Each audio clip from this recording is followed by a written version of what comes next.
Assalamualaikum warahmatullahi wabarakatuh. Jumpa lagi di channel kami Kisah Islami Official. Kali ini kita akan kembali berbagi kisah tentang riwayat Nabi yang wajib kita ketahui, yaitu kisah Nabi Nuh alaihissalam. Nabi Nuh merupakan Nabi yang berada di urutan ketiga setelah Nabi Adam alaihissalam dan Nabi Idris alaihissalam. Nabi Nuh sendiri merupakan keturunan Nabi Adam yang ke-9. Dikutip dari kitab Ibnu Katsir tentang kisah para nabi, jarak antara Nabi Nuh dengan Nabi Adam adalah 10 abad. Agama Islam yang dibawa Nabi Adam terus berkembang, tetapi setelah masa yang panjang antara Nabi Idris dan Nabi Nuh menyebabkan umat manusia, yaitu kaum Nuh yang ada saat itu, sudah sangat jauh menyimpang dari jalan Allah. Mereka kembali pada perbuatan ingkar dengan menyembah patung-patung yang mereka anggap sebagai Tuhan. Mereka meniru bapak-bapak mereka terdahulu dan menganggap bahwa perbuatan itu pasti benar. Patung-patung itu pada awalnya adalah orang-orang yang soleh yang menjadi pewaris Nabi Idris yang berdakwah agar agama Islam selalu diamalkan oleh masyarakat. Akan tetapi ketika para orang soleh ini meninggal, maka iblis laknatullah mulai membisik-bisik nenek moyang kaum Nabi Nuh untuk tidak melupakan jasa mereka. Cara untuk tidak melupakan jasa mereka adalah dengan membuat patung-patung yang menyerupai orang-orang soleh tersebut. Pada masa awal pembuatan patung ini, keimanan dan keislaman masyarakat masih terjaga. Akan tetapi seiring dengan waktu dan setelah beberapa generasi, ketika ilmu agama mulai memudar di antara mereka, maka secara perlahan tapi pasti iblis mulai mengirim kaum Nabi Nuh untuk menyembah patung-patung ini dan menjadikannya sebagai Tuhan. Iblis lagi-lagi berhasil membuat keturunan Adam kembali tergoda bujuk rayu mereka. Kaum Nuh kemudian menjadi sangat jauh kesesatannya dalam ketaatan kepada Allah. Mengimani dan menyembah kepada Allah tidak mereka kenal lagi, dan iblis pun menjadi sangat senang karena sudah berhasil mengajak manusia untuk menemaninya menjadi penghuni neraka jahanam. Nabi Nuh alaihissalam mendapatkan beberapa petunjuk dari Allah agar membersihkan keimanan kaumnya untuk menyembah hanya kepada Allah. Pada masa itu setiap manusia memiliki usia yang panjang. Nuh diangkat oleh Allah menjadi nabi dan rasul pada usia 480 tahun. Dalam Al-Quran disebutkan bahwa usia Nabi Nuh mencapai 950 tahun. Sepanjang usianya tersebut, Nabi Nuh alaihissalam berdakwah dan menyeru tiada kenal lelah, tidak hanya kepada orang-orang di sekitarnya, tapi yang utama kepada anggota keluarganya sendiri. Tetapi sayang, setelah berdakwah selama hampir 7 abad, Nabi Nuh hanya memiliki sedikit pengikut, yaitu hanya sekitar 70-80 orang. Pengikut Nabi Nuh alaihissalam hanya terdiri dari orang-orang biasa, bukan orang terpandang dan kaya raya. Sedangkan kaum Nuh yang kafir itu tidak suka bila berdekatan dan bersama-sama dengan orang-orang tersebut. Mereka menganggap bahwa derajat mereka lebih baik daripada Nabi Nuh dan para pengikutnya. Penolakan atas ajakan Nabi Nuh tidak hanya berasal dari kaumnya saja, tetapi juga berasal dari kalangan keluarga terdekatnya sendiri. Istri beliau dan putra kandungnya sendiri Kan'an. Dua orang ini secara terang-terangan menentang ajaran Nabi Nuh dan mempengaruhi orang lain untuk tidak mengikuti ajaran Nabi Nuh alaihissalam. Pemimpin kaum yang kafir itu kemudian berkata akan dengan rela mengikuti Nabi Nuh alaihissalam dengan syarat pengikut-pengikut Nabi Nuh yang terdiri dari orang-orang hina ditinggalkan atau dibiarkan dan diusir. Tentu saja Nabi Nuh menolak syarat tersebut. Pemimpin kaum yang kafir merasa kesal kemudian menentang Nabi Nuh alaihissalam. Bila memang kedurhakaan mereka kepada Allah akan mendatangkan azab yang besar, maka mereka meminta Nabi Nuh agar menyegerakan datangnya azab tersebut.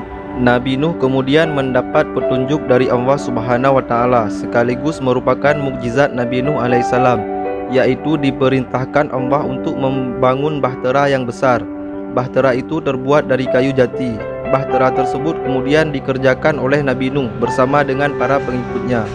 Pembuatan bahtera tersebut ternyata memakan waktu yang lama, yaitu mencapai 40 tahun. Selama itu Nabi Nuh alaihissalam diuji kesabarannya menghadapi kaumnya yang memandang pekerjaannya itu sebagai pekerjaan orang gila karena membangun bahtera di atas bukit di gurun pasir. Menurut Ibnu Abbas, bahtera Nabi Nuh memiliki ukuran panjang 1200 hasta, lebar 600 hasta. Bahtera itu dibuat 3 tingkat, yaitu tingkat pertama diperuntukkan untuk hewan, tingkat kedua untuk manusia, dan tingkat ketiga untuk bangsa burung. Bagian atas bahtera itu ditutup juga dengan kayu penutup. Nabi Nuh alaihissalam kemudian berdoa kepada Allah Subhanahu wa taala. Beliau memohon agar Allah jangan membiarkan seorang pun dari kaum dan pemimpin yang kafir itu tetap tinggal di muka bumi. Jika dibiarkan hidup, nantinya mereka akan menyebabkan banyak orang menjadi tersesat dan selalu berbuat maksiat. Setelah selesai membuat bahtera di atas bukit di tengah gurun pasir selama kurun waktu hampir 40 tahun, maka Allah memerintahkan Nabi Nuh untuk bersiap-siap. Sebagai tandanya adalah akan muncul air dari dalam tanur di dapur rumah Nabi Nuh alaihissalam. Maka pada suatu hari, tanur itu mulai menunjukkan tanda-tandanya dari dalam rumah Nabi Nuh. Mengetahui hal itu, Nabi Nuh pun segera membuka bahteranya dan mengajak orang-orang mukmin untuk menaikinya. Jibril turun ke bumi. Nabi Nuh membawa burung, binatang buas, binatang yang berpasang-pasangan, sapi, gajah, semut, dan lain-lain. Jibril menggiring setiap 2 binatang yang berpasangan agar setiap spesies binatang tidak punah dari muka bumi. Menurut riwayat, hewan yang pertama kali naik adalah burung kakak tua, sedangkan hewan yang terakhir adalah keledai. Diceritakan bahwa iblis ikut bergelantung di pundak keledai. Istri Nabi Nuh tidak beriman kepadanya sehingga ia tidak ikut menaiki perahu, dan salah satu anaknya Kan'an juga tidak beriman. Hanya ada 80 orang mukmin yang masuk ke dalam bahtera. Hewan-hewan darat Allah kumpulkan di lantai pertama kapal, sedangkan lantai kedua manusia, dan lantai ketiga jenis burung. Agar hewan buas tidak memangsa hewan jinak, maka Allah turunkan demam kepada hewan-hewan buas tersebut. Setelah semua makhluk yang Allah takdirkan selamat masuk kapal dan pintu kapal pun ditutup, maka dengan kekuasaannya Allah turunkan air dari langit dan air dari bumi. Air mulai meninggi yang keluar dari celah-celah bumi. Tiada satu celah pun di bumi kecuali keluar air darinya. Selain itu, dari arah langit pun mulailah turun air hujan yang sangat deras dan belum pernah terjadi sebelumnya. Sedemikian deras seperti itu di bumi, termasuk pula sesudahnya. Tidak akan ada lagi hujan seperti itu.